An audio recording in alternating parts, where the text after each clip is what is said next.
Why did Revolt of Paradise Estate have to be next? Zion, I know you're still bummed out, but you have to start eventually. I'm not bummed, AC.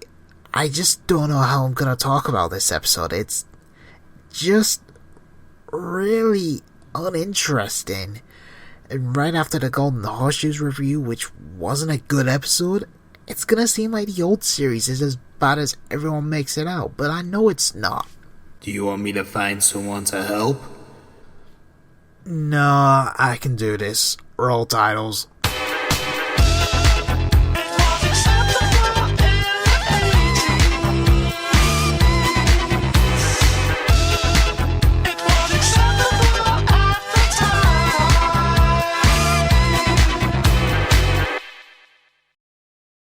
Greetings to all, I am Zion Craze and welcome to the Old School Pony Review. I'm your reviewer and today's episode is the Revolt of Paradise Estate.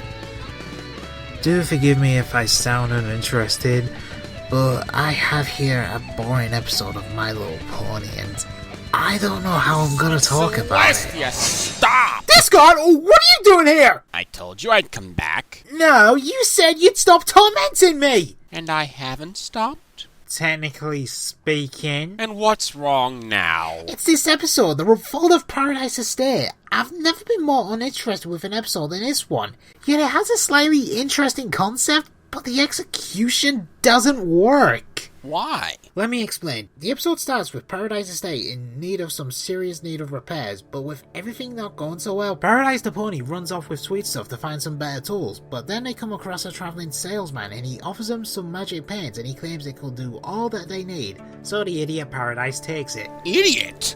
That's a bit strong, don't you think? Maybe fool? No, idiot is right, and taking things from strangers isn't the only daft thing that she does. Anyway, Paradise brings the so-called magic paint home and the ponies aren't impressed with this. I'm not either. But then, when Paradise actually uses the magic paint, it actually starts repairing itself. And after a music song, all the objects start getting restored and becoming to life. Objects coming to life?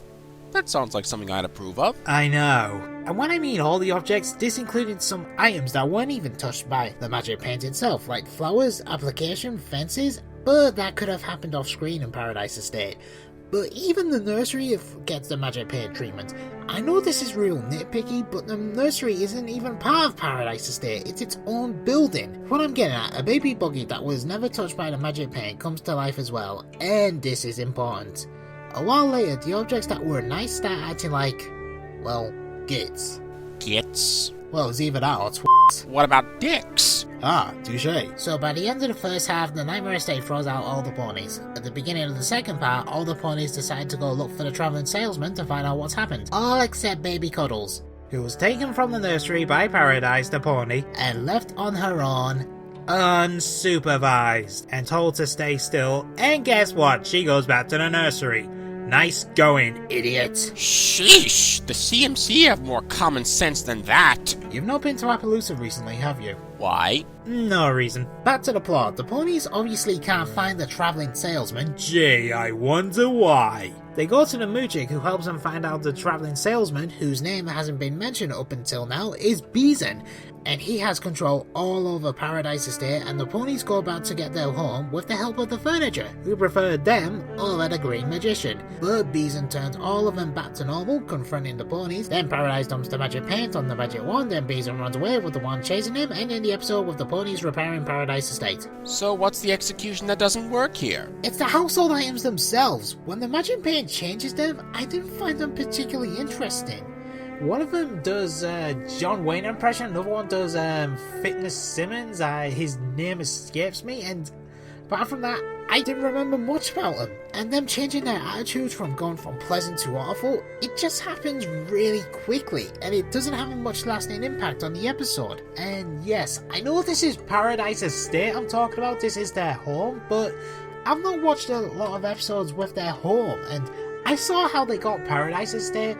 Here's your replacement home. It's a lot smaller than your fucking castle, but there's nothing really interesting about Paradise Estate. Their entire cause for the episode was made with these furnitures, and I was never interested in their conflict. So is this episode awful?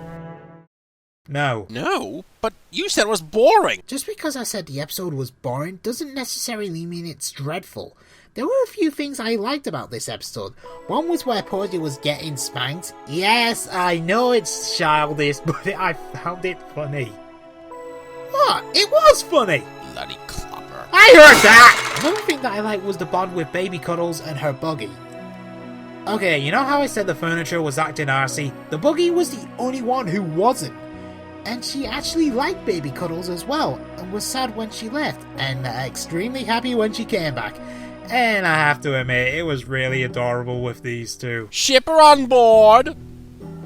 Too much. A lot, Pilgrim. Kitchen sink. Point made. Point made. Yeah, that's what I thought, smartass. And the final thing, this line is the best from the episode, and it comes from Cuddles and the Furniture from 609 minutes in the second part. Who do you like more, bison or ponies? Ponies! Oh my god! And that line and that delivery is just hilarious. It cracks me up every time I hear it. And unfortunately, I have to go back on the negatives. I said that Paradise seemed really idiotic here, and this episode doesn't show as a proficient pony, apart from the ending, I will admit.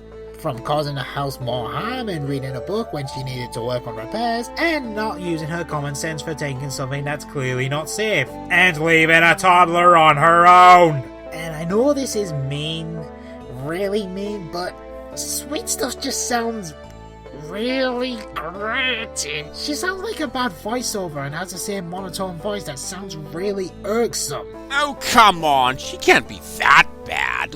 Gosh, Paradise, I'm sorry. Why, he's got just what we've been looking for. What's going on, Paradise? The whole place is getting so pushy. Good Tartarus. She sounds like Mandy Moore combined with Mina Suvari. Yep, and Obvious Villain is so damn obvious and has nothing interesting about him in the slightest. And this is why I'm having some problems with this episode. How can I do a review of this episode? Well, why don't you do it like that? Do what? What you've said to me. I'm sure that would work. Are you sure? It should. I've been recording the whole thing. Wait, what? You two seriously didn't realize this? I guess not. Well, this has been fun. Off to the gala! Well, that was easier than expected. So, okay, AC, what's next after this?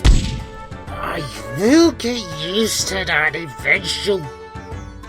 Oh, this is gonna be interesting. I'm Zion Craze, and seriously, all these episodes I'm reviewing here have D at the beginning.